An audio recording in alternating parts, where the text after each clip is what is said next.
Okay, so welcome back, everyone. Nice to see you all here. Welcome to everyone online who's joining us as well. We're going to start our class with meditation like we do each morning. What I'm going to do here is the same thing we did yesterday, where I'm just going to do chanting, and then you do your own meditation, and then I'm going to come out with the chanting as well. And then that's where I'll start today's class. I'm going to be sharing with you how to practice the teachings of the Buddha in the workplace. And then we're going to talk about the art of the friendly no. We'll probably be done by, somewhere around 11 o'clock, maybe even sooner, who knows. But nonetheless, if you'd like to join for meditation, you're more than welcome to. Again, I'm going to chant on the way in. You can do your own breathing mindfulness meditation and loving kindness meditation, and then we'll chant on the way out.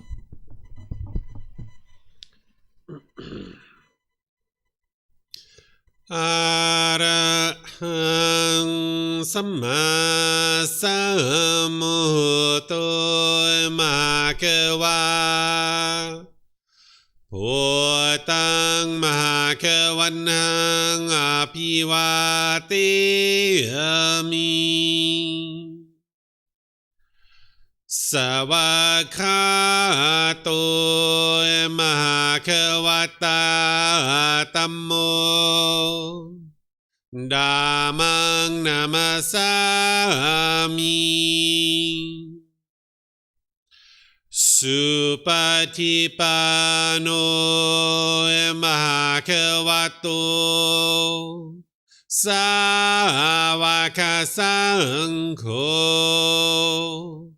Sanghang Namami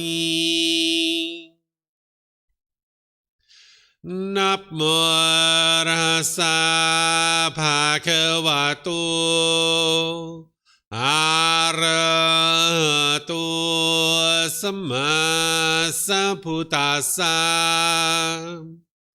Namo Tassa Bhagavato Arahato Samma Sambuddhassa Namo Tassa Bhagavato Arahato Samma Sambuddhassa Iti piso Bhagava Arahang Samma Sambuddho Vicacaranang Sammuno Sakhato Rokavitu Anuttaro Purisa Dhamma Sati Satatava Manusanang Bhutto Bhagavati.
อะระหังสัมมาสัมพุทโธมหาเขวาโหตังมหาเขวันหังอภิวาเทมิสวากขาโตมหาเขวัตตาธัมโมธัมมังนามัสสามิ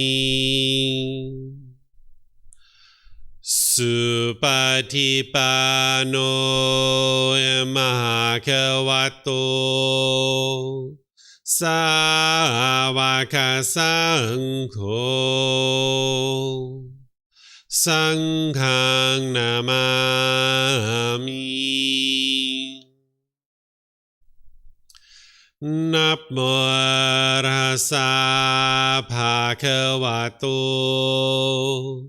อะระหะโตสัมมาสัมพุทธัสสะนับโมตัสสะภะคะวะโตอะระหะโตสัมมาสัมพุทธัสสะนับโมตัสสะภะคะวะโตอะระหะโตสัมมาสัมพุทธัสสะอิติปิโสมหาเขวาอะระหังสัมมาสัมพุทโธวิชาจารณังสัมมุโนสคาโตโรกาวิตุอนุเตโรปุริสานามาสติสัตตาตาวามนุสนังโพโตภาควาติ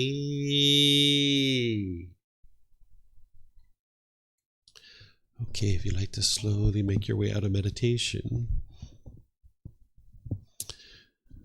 You know, when we first started this course, I mentioned to students that I would help you to build up to a 30-minute meditation session. This is a 30-minute meditation session. So you're able to meditate during the entire time, or you're working in that direction.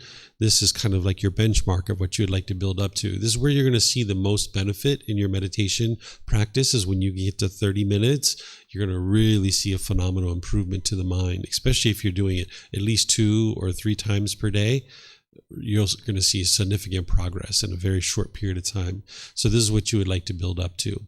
So today what I'm going to do is I'm going to share with you the path to enlightenment, practicing the path in the workplace. Just some short little content to help you start thinking about how to practice these teachings in a professional environment. Because there are certain things that I taught, like practicing singleness of mind and having awareness of mind or mindfulness, using right speech and right action, all these different things. And sometimes people struggle with how to understand how to practice that in a professional environment. Because if you're in your office and someone comes barging in when you're on the phone with someone, how do you handle the situation if you're practicing singleness of mind? Or if you're writing out an email and someone barges into your office, how do you handle these situations if you're practicing singleness of mind?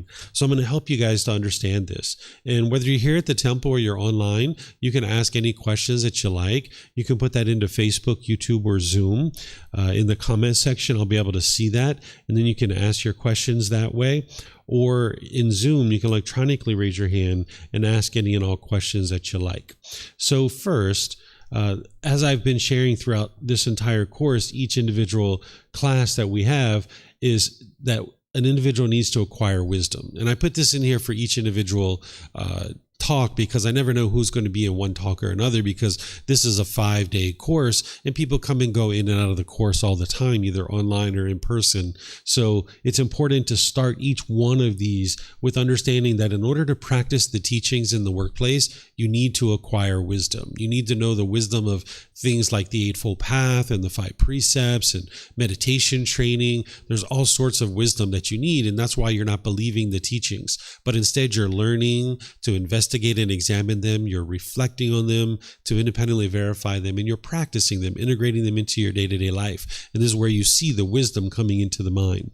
You're going to need to practice meditation in generosity on a consistent, ongoing basis. And in terms of going to work, sometimes when people are really busy at work and they have a lot of different projects and big deadlines coming up, they oftentimes will kind of shy away from meditation. They will kind of start to not meditate. And it's actually just the opposite, that if you're experiencing a lot of deadlines at work and a lot of challenges, you wouldn't be interested in going away from meditation. You would be interested in actually meditating more, right? Because that's what's going to help you through that. So if you're in a really big challenging time, whether it's personal or professional, the answer isn't to meditate less. That's not the answer. So you would like to maintain a consistent, diligent, and ongoing meditation practice, even when you're having deadlines and responsibilities and different things like this. You would actually like to be sure you're meditating. When you're practicing generosity in the work environment, which is wise, you're going to need to make sure you're doing it with everybody. Like if you have an office of 8 people and you brought in 4 bagels and the other 4 people weren't able to get a bagel, they're going to get jealous. They're going to get envious. They're going to get angry, perhaps, or frustrated. And they don't realize that they're causing their own feelings because they're not practicing these teachings. So it's important that if you practice generosity, you practice it with everyone, because when they're experiencing those painful feelings, what they'll tend to do is they'll tend to push you away. They'll be bitter, harsh, and hostile towards you, or they'll put their expectations on you. And this can cause difficulties in a work environment. So if you're going to get bagels, get 8 at least, or even more, because there might be a visitor or business partner or customer around. You would like to be sure you have enough for everybody. If you work in a big company, like say you have 500 employees, there's no way that you could actually potentially, I guess you could. If you had enough money, you could bring in 500 bagels. But the way to handle these kinds of situations, if you'd like to practice some generosity, like say it's your birthday and you would like to, bring in some cake for everybody. Well, you're not going to have a big enough cake for 500 people necessarily. So what you can do is you can bring in whatever you're going to bring in, put it in the conference room, and then send out a company-wide email and say, hey, everyone, I brought in some cake. If anybody would like a piece of cake, it's in the conference room. Please enjoy. Because now if I choose to get up right away and go get the cake, I get a piece of cake. It's my decision. But if I delay and delay and delay and I come in late and there's no cake, that's my decision that led to that. And it's not the person who's practicing the generosity. So this is a way for you to practice generosity with a large group of people where you can't necessarily provide enough cake for 500 people because it would just maybe be too expensive. But you would like to practice generosity in the work environment because this is going to help you train your mind. And it's going to help you to build relationships. You're going to need to eliminate complacency as it relates to the teachings of the Buddha. That's something that the Buddha teaches you, is like not being complacent, where you're dull and lethargic and sluggish, that you actually are actively involved investigating and examining his teachings, that you're actively meditating each day, that you're not, complacent and dull and lethargic, but you're diligent and determined in your development of the path. But you can also apply this same teaching to your work as well. If you were complacent in your work, where you were just delay, this is going to cause difficulties for you in your day-to-day work life, where like maybe you have a certain project that is due on Friday, and your boss gives you this on Monday, and you know that you could probably start it, Thursday afternoon at 1 p.m. and you'd probably be fine to be able to turn it in by Friday. Well, it's really unwise to do that, because you don't know what impermanence you're going to experience between Monday and Friday. If you just delay, and you don't pay attention to your work projects, now you could end up in a situation where you can't get it turned in. So even though you know it's only going to take you a few hours, go ahead and do that work project when, as soon as you can. And if you turn it in early, this is actually good, right? This is really helpful because your boss can see that you're determined and dedicated and you're able to complete a project in a relatively straightforward period of time. And this is where you might be considered for promotions and things like this. Whereas if you allow complacency to be in your work and in your work efforts, this is not going to promote the type of reputation that you would like in order to be able to continue to grow and develop in a professional environment and progress in a professional environment.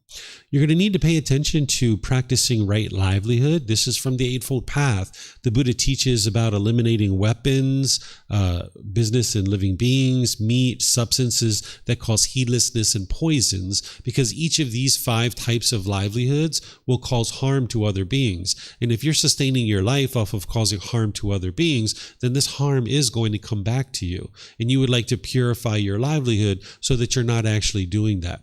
Then you would like to look deeper at his teachings, because he also teaches you to eliminate scheming, flattering, hinting, belittling, and pursuing gain with gain. This is how you actually perform your livelihood on a day-to-day basis. And eliminating any kind of craving, anger, and ignorance related to your position in your livelihood would be really helpful, because then you can have a fulfilling, motivating position at some company, or maybe if you own your own company or something like this, you can be enthusiastic about the work that you do.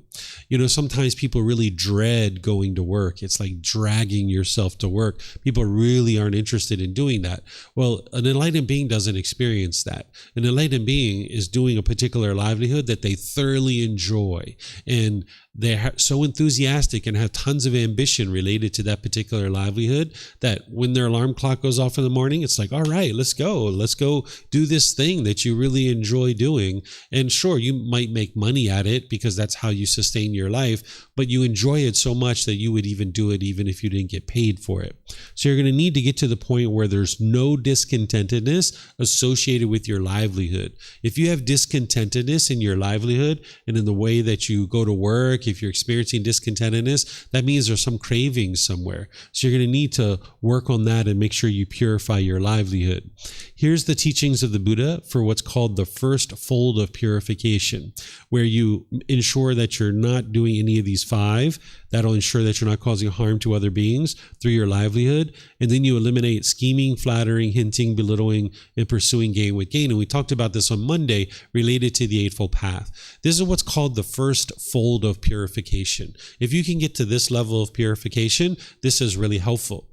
But then there's a second fold of purification, which is in volume 12, chapter 14. So if somebody is in between jobs or unemployed, or they're in a job that they particularly don't really care for, I would encourage people to go look at that chapter. In volume 12, chapter 14, you're going to see the entire teachings related to selecting a livelihood and ensuring that you can have enthusiasm and ambition in your livelihood. So these are from the Buddha to help you get to the first fold of purification. Understand and remember from the Eightfold Path that the mind can only do one thing at a time. You would like to practice singleness of mind at all times of your day, whether you're washing dishes, whether you're talking to your mom on the phone, or whether you're in a business meeting, or whether you're in your office doing work. You would like to just do one thing at a time. What people tend to do is they're taught to multitask, and their mind rapidly cycles from thing to thing to thing to thing to thing. And if you do this for 8 hours or so, 10 hours, 12 hours, you're going to get home and feel stress and anxiety, and it's going to be hard for you to calm down. It's just like a racehorse running around a track, and when it goes to the barn, it can't calm down. It's the same thing with the human mind, that if you run around like that all day long, when you go home, it's going to be really hard for you to feel completely relaxed and at ease. So you would like to practice singleness of mind, doing one thing at a time. So if you understand that you're practicing singleness of mind and you can only do one thing at a time, when somebody walks into your office, say you're on the phone and your coworker walks into the office because they have something that they consider to be urgent and they need to talk to you right away. Well, if you try to talk on the phone and talk to them at the same time, what you're teaching the people around you is, hey, you can just barge into her office, or you can barge into his office at any time, and he's going to address you and he's going to talk to you. Whereas if you're on the phone with someone and someone barges into your office, it's better to just keep talking on the phone and handle that conversation.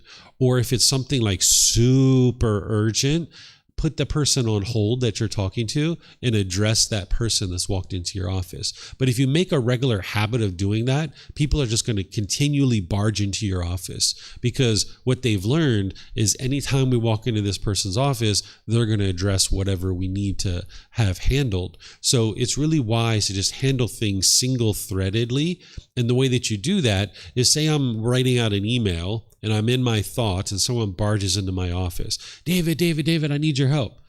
I will either just keep writing the email, or I might even just hold up a finger, like 1 second, one moment, and just continue to write the email.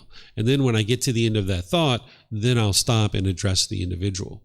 Right? I actually had to do this at home, that when I was first starting to teach and I was doing private guidance sessions, there were times where my son would barge into the room while I was talking to students, because I have a little desk in my bedroom, and he would just barge into the room. Daddy, I need your help.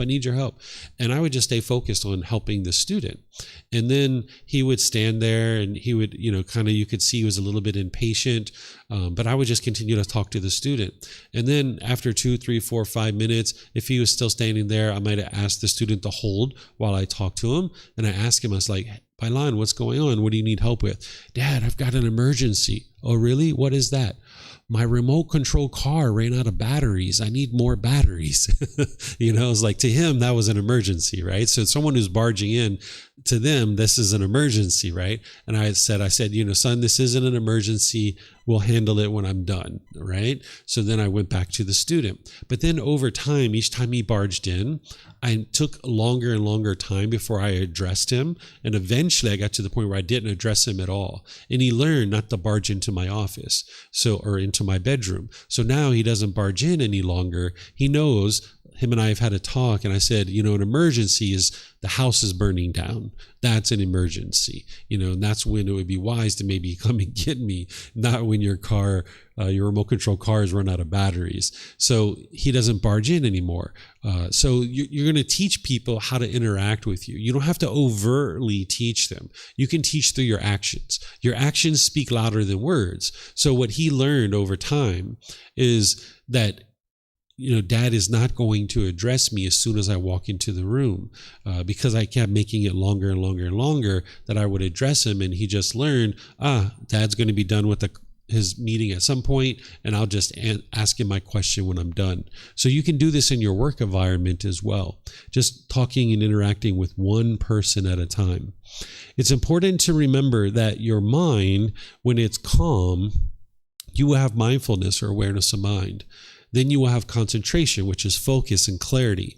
Then you will be able to access your wisdom in making wise decisions. When your mind is uncalm and it's shaken up, you don't have mindfulness or awareness of mind, and you don't have concentration or focus and clarity, and you can't access wisdom to make wise decisions. When you're in a professional environment, you need to make wise decisions. This is how you progress in your employment. So you're going to need to keep your mind calm at all times. No matter what's going on in the work environment, if you can maintain your calmness and composure, this will allow you to then access your wisdom and make wise decisions so that you can produce wholesome results. Wisdom is going to produce wise decision-making and ultimately wholesome outcomes, or wholesome karma. This is the Eightfold Path. You're going to need to be practicing every single one of these steps during your work time. Right view, right intention, right speech, right action, right livelihood, right effort, right mindfulness, and right concentration. If you weren't practicing this at work, you wouldn't get to enlightenment. You can't just practice it in your personal life and then not do it in your professional life, and you're going to experience enlightenment. You would need to practice all of these steps. So an individual needs to memorize this in the way that the Buddha taught it, so you can actually practice it. If you haven't memorized it and committed to memory, you can work on that through studying with the books and the audiobooks and the podcasts and the videos. You can get personal guidance from me. You can take classes where you can independently work on memorizing this so you can commit it to your memory. So then you can actually practice it. And once you understand it and how to practice it, then there's aspects of it that you can kind of apply to your work. For example, right view in the Eightfold Path teaches you the Four Noble Truths. It teaches you how your own mind is causing your discontentedness, that it's craving, desire, attachment, longing, yearning that's causing the mind to be discontent. Essentially, the underlying message there that the Buddha is teaching you is to accept responsibility for your own feelings, your own intentions, your own speech, your own actions. It's not other people that is causing you to experience any particular emotion. It's coming from your own mind. So when you understand it, accept responsibility for what's going on within your own mind, then you can also understand that it's wise to accept and acknowledge responsibility for the projects and assignments that you're given at work.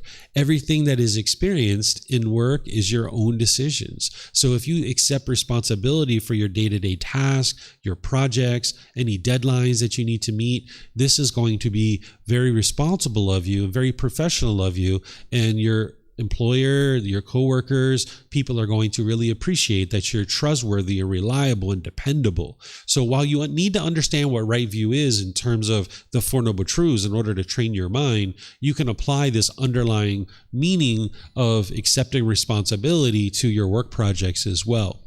Then there's right intention, right speech, right action, and right livelihood.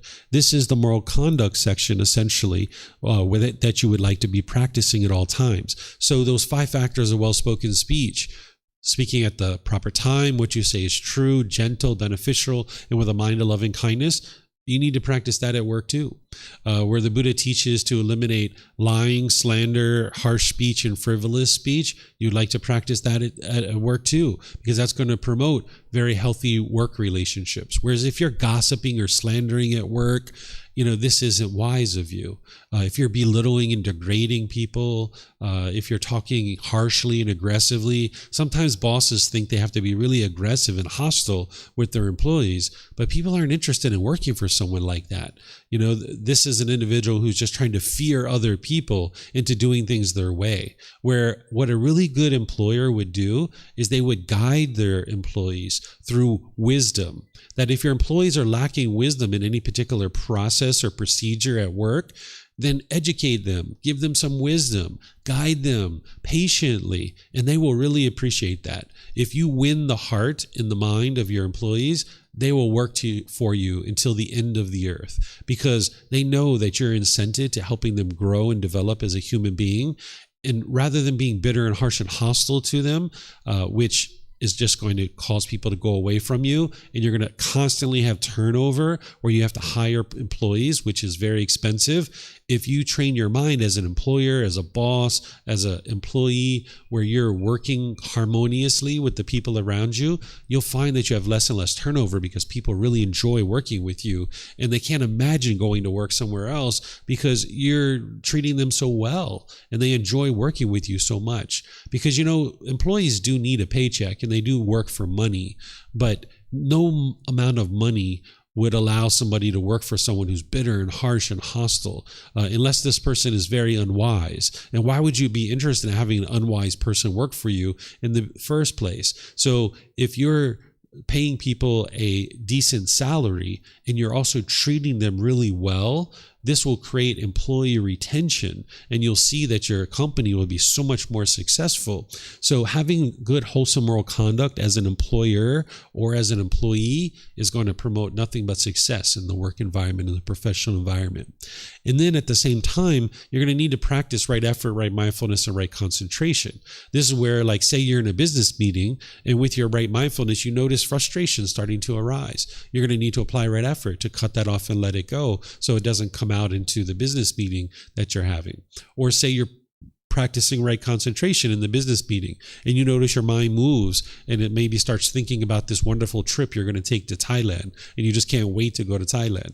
You got to cut that off and bring it back into the business meeting. So you can practice this entire Eightfold Path in the work environment, and you would need to do that in order to be successful in your work environment and to get to enlightenment as well.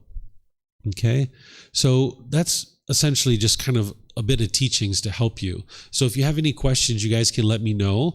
here at the temple. They're going to use the microphones. And then for anybody that's online, you can put that into Facebook, YouTube, or Zoom. So it looks like we have a question here at the temple. I have 3. Oh, you have 3. Perfect. Yes. So about complacency, I didn't understand it. Okay, what complacency is where like you're dull and lethargic, you're disinterested in doing things, you're kind of delaying attending to anything. So being complacent on the path to enlightenment would be that someone's not reading books, they're not coming to the temple, they're not meditating. The Buddha talks about complacency all the way to the level, if you're walking down the street and an unwholesome thought comes into your mind and you do nothing about it, that's complacency, because you haven't done anything to fix that particular issue. Whereas if you cut it off and let it go, that's being diligent and dedicated, right? So in the terms of getting to enlightenment, you need to have the enlightenment factor of energy, where you apply effort and energy towards actively training the mind. But this also goes for work environment too. If you were complacent, like say you notice some email came across your desk, and there's something for you to address there, but you just delay it and delay it and delay it, and like 2 weeks later you finally get to it. This is like complacency, where you could actually handle it right away and be right on top of it. So that's what you would like to practice, is where you have the enlightenment factor of energy, where you're actively involved in completing your work projects and you're not just delaying them. That would be complacency. You might have heard the word procrastination. That's part of complacency. Okay, thank you. I'm going to talk about my experience and asking you about it, because I've been working on boats, on small boats, and where you live is where you work, and you don't have a space for yourself. So you have to share the cabin, you have to share the toilet. Also, when there are guests on board, it's like a small space to just co-live, and then how can you like do all these things without losing yourself in the process? There is no self. So that job is not you. The space is not you. Your work is not you. All those daily tasks, it's not you. For that particular work, it may or may not be for this being, right? Right now, if you enjoy that work and you have a really great time doing it, then maybe you have some cravings, desires, attachments there that you need to eliminate in order to be able to do it more peacefully. But also, it might not be the right livelihood for you, because right livelihood, it's ensuring that you're not doing any of those 5 things, which you're not if you're doing that type of work. And also eliminating scheming, flattering, hinting, belittling, and pursuing gain with gain, which you could do that type of livelihood without doing those things. But you need to ask yourself, do you really have ambition to do this? Are you really enthused about that work? Is it really something that you enjoy? And if it is, then you could continue doing that, and there's some things that you maybe need to work out doing that. But you might need to change to a different livelihood, where maybe you are interested in having a bit more personal space. Maybe you're not interested in sharing the toilet with someone else. And these are all things that you can choose based on your livelihood. So you need to look at your life and decide, is this the type of lifestyle that you really enjoy? And ask yourself, if you didn't get paid for it, is this still something that you would be willing to do? Because by the time you get to a right livelihood, you will be so enthused and enjoy your livelihood so much that even if you didn't get paid for it, you'd still do it. Of course, you need to get paid for it in order to have your livelihood, but that's how much you'll enjoy the work that you're doing, that even if you didn't get paid, you would still do it because you enjoy it that much. So that may or may not be that livelihood for you. For someone else, it could be. Right? Like someone else might be like, oh my gosh, this is the best thing ever. I really enjoy being on this boat and seeing the water and the sunsets and the sunrises and all the different things that goes along with boating. There's some people just thoroughly enjoy that work. So you need to look at it and see if that's the right thing for you, and understanding that there is no self in this space, and all these things isn't you. It's not who you are.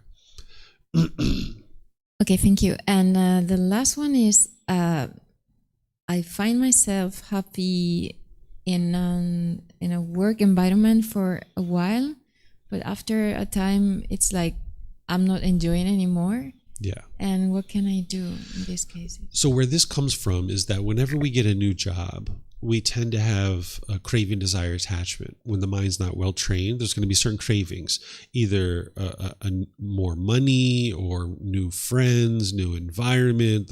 New typically promotes craving in the mind. So when there's cravings in the mind, you'll get this new job and you'll be so excited and you'll have all these pleasant feelings. But then eventually your cravings will burn out and you'll feel frustrated or agitated or annoyed.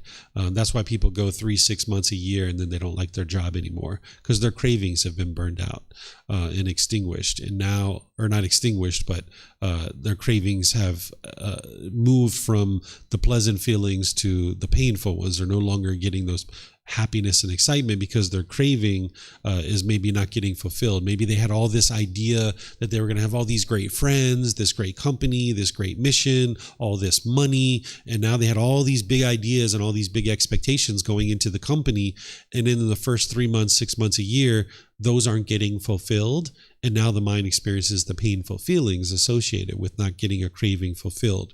So if you're going into a new company, a new job, you need to do it with your eyes wide open and without craving, desire, attachment. When you're noticing if the mind's getting excited about this new job, you need to restrain the mind and pull it back. Because if it gets excited, if it's getting conditioned pleasant feelings, the painful feelings are waiting for you right around the corner. So it's a matter of applying to a job and knowing that, hey, this is something I'd really be interested in doing, and I'd like to get this new job. And then doing that through wise decision making and allowing the mind to stay calm and peaceful, because you can understand that this job is impermanent, that no matter what job you get, it is impermanent. Even if you do it for the rest of your life, at some point you're going to die, and this job is impermanent. So if you make sure you can tell the mind that, hey, this is impermanent, and you know that this job is impermanent, then when you're headed towards it, you don't allow the mind to get excited, because if you allow the mind to get conditioned pleasant feelings, the painful feelings are waiting for you right around the corner. So you got to restrain the mind and cut that off and just gradually work towards whatever job or a new position that you would like to make and get, but don't have all this excitement and all these expectations when you go into the job. Don't expect it to be any particular way. And that way, you can set yourself up that you won't experience discontentedness, because you don't have any expectations of how things should be, that you just experience whatever is happening. And then you just make decisions day by day and what's going on in your livelihood. Yeah, you're welcome. Okay, so let me just check if we have any questions on Facebook or YouTube. Hello to everyone. Good morning, good afternoon, good evening, whatever it is for you.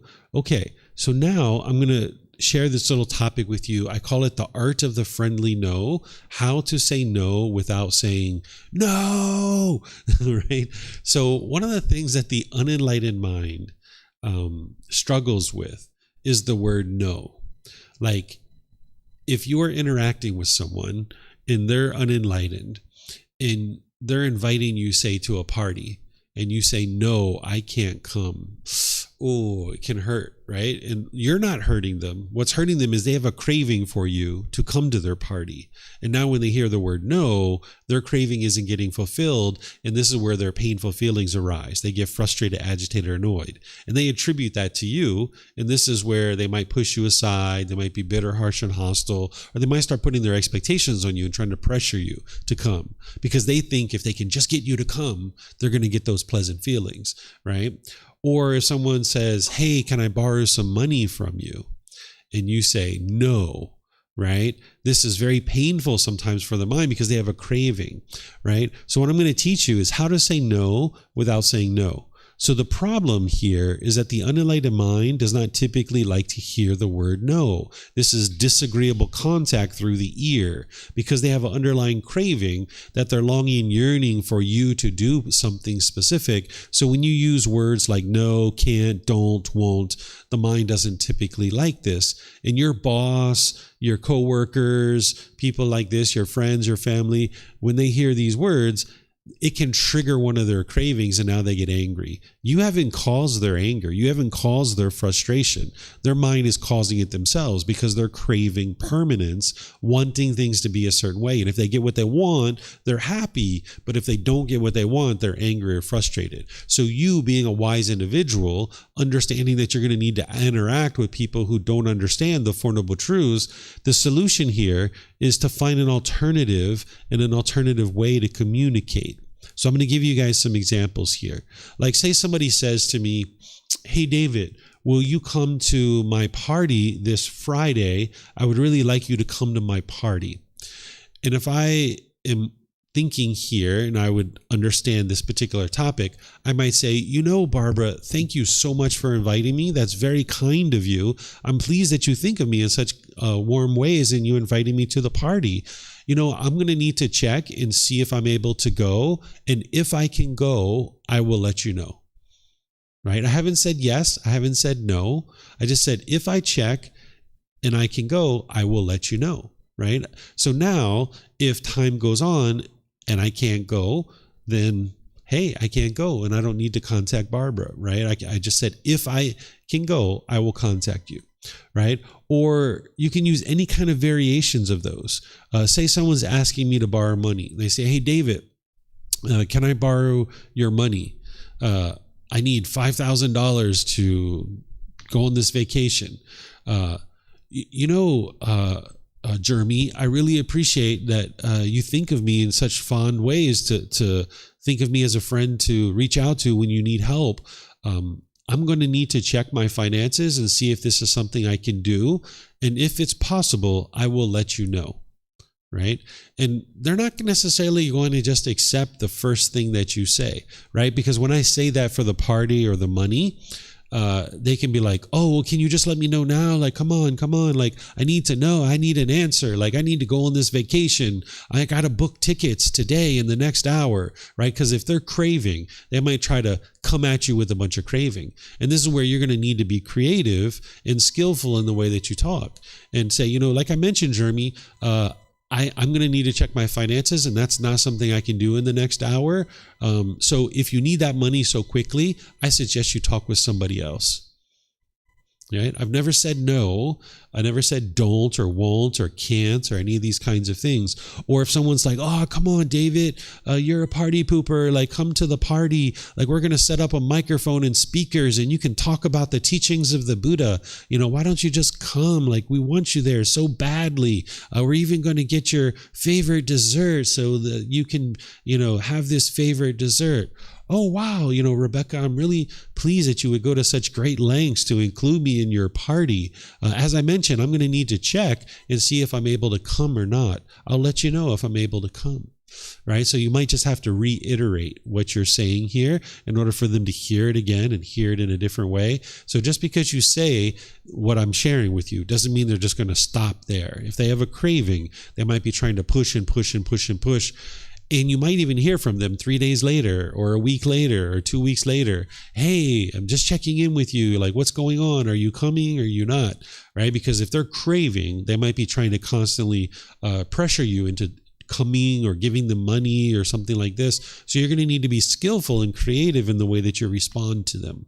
Right? So this is going to help you to be able to navigate this world of unenlightened beings, because that's one of the things that the Buddha is teaching you, is how to navigate the world of unenlightened beings. Right? So like if you think about like his precept on stealing and not taking what is not given. And I usually give an example, like when you go into a college class and you're going to turn in an exam paper or a final, essay or something like this, some kind of project, that if you just picked up the stapler on the professor's desk and started using it, and if they walked in and they're attached to their stapler, they could be like, hey, what's going on? Why are you using my stapler, right? They're getting angry. They're getting mad because you're using their stapler, right? This is their craving, desire, attachment in their mind, and they don't know that. And now they could fail you on a particular project or paper. Well, the Buddha is teaching you to accept what is given and not to just use people's stuff like this because they can be attached to it, right? Like if it was me, if I had a stapler here and a student walked in and would like to use the stapler, sure, use the stapler. I'm not attached to the stapler, but more likely than not, you're going to be interacting with people who aren't practicing these teachings, right? There's very few people in the world that are practicing these teachings widely. So therefore, things like this and the things like what the Buddha teaches you is going to help you navigate this world of unenlightened beings where you can more peacefully coexist and harmoniously coexist with them. And they don't necessarily know what you're doing and they don't need to know what you're doing, but it's going to make it easier for you to interact with people whose minds are attached. And when they're inviting you to a party or asking to borrow money and things like this, they're very likely to have craving, desire, attachment in there because these are situations where people tend to have craving, desire, attachment. And this can happen in the workplace too. You can have coworkers or a boss invite you to a particular event. And now when they're inviting you to that event, if you said, no, I can't come, it could affect you professionally in your professional environment because they can get angry and mad. So you would like to be able to do this skillfully. And this is the way to do that. And you're going to need to practice it several times before you feel comfortable with it potentially. And you're going to need to have different ways to handle these situations. So if you guys have any examples from your life that you need help with, you're welcome to share those and I will help you kind of figure out a way to respond in those situations. So if anyone's online that you guys would like to ask questions, you can put that into Facebook, YouTube, or Zoom, or here at the temple. Looks like you have an example. Go for it. It's not exactly that someone is asking me, but the other day I was going to meet a girl here and I had, sorry, it was not clear for me if finally we were meeting or not, and I had another plan. So I had to tell her that I was not attending. Uh-huh. And after that, she never replied. I think that she got mad about it. So how can I do that? Yeah. So one of the ways I would do this, like you guys already had an event going, right? So I would contact the person. I would be like, hey, Lisa, we've got this plan coming up to meet in a few hours. I would like to just check in with you. If I'm unable to come, would you be okay with that? And then she's going to write back and she's going to say, oh, blah, blah, blah, blah. I was really looking forward to it. I have plans. I booked a taxi. They're going to pick us up, whatever they're going to say, right? And now you would like to navigate that and kind of help her mind to be at ease if you're not able to come. Because if there's any harms that are happening, like say she had booked a taxi and she had paid like 400 baht, to be able to book this taxi, you would like to make amends with that, right? You would like to be, oh, hey, I'm so sorry. I apologize. So is that the only issue that you're going to have is that you are out 400 baht if I don't come? And she's going to say, yeah. And I was like, oh, you know what? Well, I would like to take care of this for you then. Let me give you that 400 baht because unfortunately I'm not able to come. I'm so sorry. Maybe we can postpone this to another time or reschedule another time. I'm really interested in spending time with you. But unfortunately, I'm just not able to do it at this particular time. Things have changed for me. Because sometimes what people think is that they think that by you canceling an event that maybe you don't like them, or they'll think of it as disrespectful or things like this. But if you show them like, hey, I would like to spend time with you, I'm just not able to do it at this time because things have changed, right? They don't understand impermanence because their mind doesn't understand impermanence. They're craving permanence. So you would like to more ask questions like, hey, would you be okay if I didn't attend or I didn't come to this event because that one you already have scheduled and now you're having to cancel it, and you would like to do it with the thoughtfulness of any challenges that this person's going to experience because of that, like they're out money or something like this. You would like to make amends for that. Mm-hmm. Okay. I tend to give too many explanations about what I'm doing something, or when someone is asking me, can you come? No, I don't want to do it. Yeah. Know how to navigate it, and I don't want to lie. Yeah. And then it's like, I give explanation. Yeah, sometimes what you can say is you can just keep it simple. You can just say, without using the word no, you can say, unfortunately, I'm unable to attend. I would have really liked to have come, but unfortunately, I'm not able to. But I really do appreciate the invitation. And in the future, if there's another event, perhaps I'd be able to come because I surely would enjoy to do that. Right? So you can just kind of leave it like that, because you don't really have to give excuses or reasons, because you're just choosing to do something else. And that other person isn't really required to know what it is that you're doing. You can keep that personal to yourself. Oftentimes people have so much craving though. You'll experience things like what you experienced. And in that situation, when people do that, you can be thankful for that, because if this is a person who you just met recently and now they have so much craving that they get angry just because your plans changed and you decided not to come, and they get angry and they decide not to be your friend, hey, no harm, no foul, because that kind of relationship is going to have problems all the way throughout. It's going to be problematic because this person is going to be craving one thing after another, after another, after another, and they're going to be putting expectations on you potentially, and trying to control what it is that you do. So if you have situations like this where people choose to go away from you just because you changed the plans, that's actually beneficial, because now you don't have to spend your time building up a relationship with this person and find out 6 months later that this is the way that they function in the world. So it's like, thank goodness, this person kind of showed me the way that they function early on like this. In fact, in brand new relationships, it's wise to introduce some impermanence like this occasionally, just to kind of help them to see that you're not permanent. So like when they call you, don't answer the phone sometimes. When they message you, wait a day or two sometimes to message them back. After you guys have gone to several events together, and they're inviting you to another event, even though you could go and maybe you're even interested in going, choose not to go to some of the events that they invite you to. Or even if you guys scheduled to go on an event, sometimes cancel it intentionally just to make sure this person isn't attached to you and you going to a particular event, because this is going to help you to have more harmonious relationships. This is skillful ways to ensure people don't get attached to you. Okay, I'm not seeing any questions here online. So this next topic that I usually share with you guys is continued support on the path to enlightenment.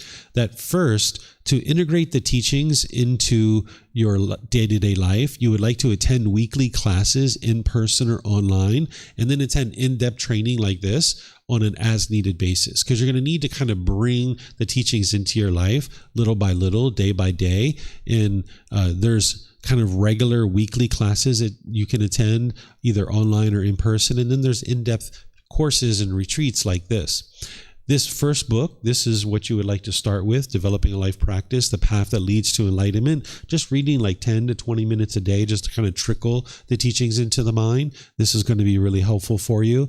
Then you're going to need to regularly be practicing generosity frequently, where you're giving and sharing more than is strictly required in any given situation without any expectation of anything in return. This is training your mind to let go.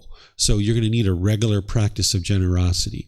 You're going to need to be regularly working on improving your moral conduct as explained in the Eightfold Path. The Buddha's Eightfold Path explains right speech, right action, and right livelihood, because there's a certain amount of unwholesome moral conduct that an unenlightened being is putting out into the world, and you would like to shut that down as soon as possible. So improving your moral conduct, getting to wholesome, wise moral conduct is going to help you to train your mind, and it's the Eightfold Path that's going to help you to do that. Then you would like to develop your meditation practice of 2 or 3 times per day for 30 minutes or more, understanding that can take 6 months, even a year or 2 years to build up to.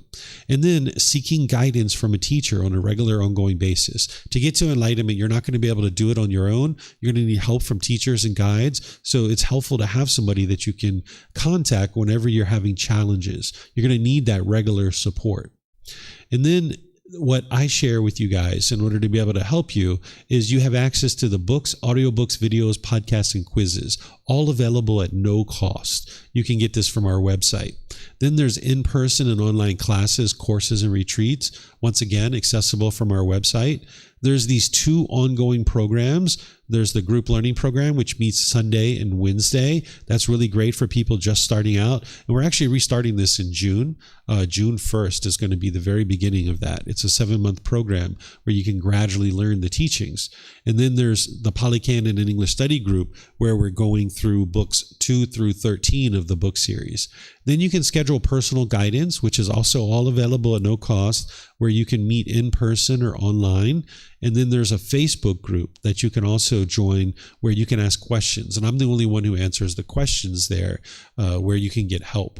So these classes that are regular, the group learning program and the Pali Canon English Study Group, they meet at 9 a.m. and 9 p.m. on Sunday and Wednesday. In the morning, I do it here at the temple, and in the evening, I do it at home. And they're both live streamed and recorded. So even if you can't attend the live class, you can watch the recording. And the same thing with the Pali Canon and English Study Group on Saturday. These are not only recorded on YouTube and Facebook, but on our podcast as well, so people can listen to it there. So this is the ongoing training that an individual would need. Okay? So it's wow, it's only a little bit after 10. It's a little bit after 10. So we're going to actually end our course here. I'm just going to thank you for being dedicated to learning and developing on the path, whether you're here at the temple or you're online. Thank you so much for being interested to learn and practice the teachings of the Buddha, because as you do, this is the very best thing you could ever do for your life, because you're causing less and less harm in the world, and you're going to be experiencing more and more harmonious relationships. And it means that someone needs to grow and develop individually within your own mind and training your own mind to be able to create a better life for yourself. Oftentimes we go through life without a real path, a guidance, and a way to actually cultivate wisdom and understand how to develop our life. But the teachings of the Buddha are here for you to be able to guide you in the direction of creating a wonderful, wonderful life for yourself, so that you can have harmonious relationships everywhere around you. And it's very fulfilling, very satisfying to be able to get to a point where 100% of your relationships are all harmonious, that you don't have any bitterness or hostility or resentment. There's no grudges. You don't even have the slightest dislike towards another being. And being able to get to this is liberating. It's very freeing of the mind. So I'm pleased to be able to share these teachings with you guys. And as you guys would like to learn more, you can see our event calendar on our website, and you'll be able to see all the different events that we have here at the temple and live streaming them throughout the YouTube, Facebook, and our podcast as well. So whatever you guys choose to do, have a very lovely and wonderful rest of your day, and perhaps we'll see you guys in a future class. Take care. Sawadee krap.